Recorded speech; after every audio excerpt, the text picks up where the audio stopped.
Need to set the parameters on your Renogy solar charge controller? Well, here's how. From the main menu, we can press the down key twice to reach the settings page. We can then enter the page by pressing the right key.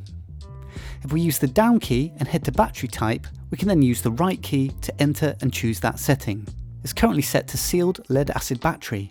By using the down key, we can scroll through the options until we get to our chosen battery type, which in our case is Li for lithium. We can then use the right key to confirm our choice.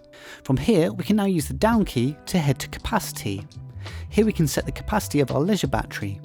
Use the right key to enter, then use the down and up key to change the parameters.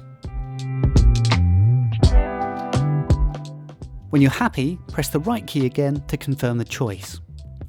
There are many individual parameters that can be changed, and this could be useful if you're installing a Renogy solar charge controller but not a Renogy battery.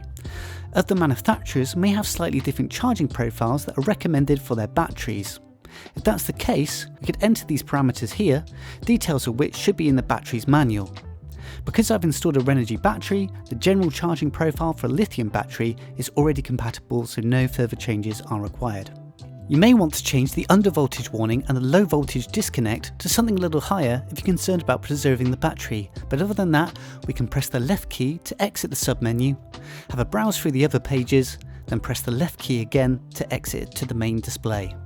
Hope that helps. Let me know if you have any questions, and feel free to check out my other videos on all things to do with DIY campers.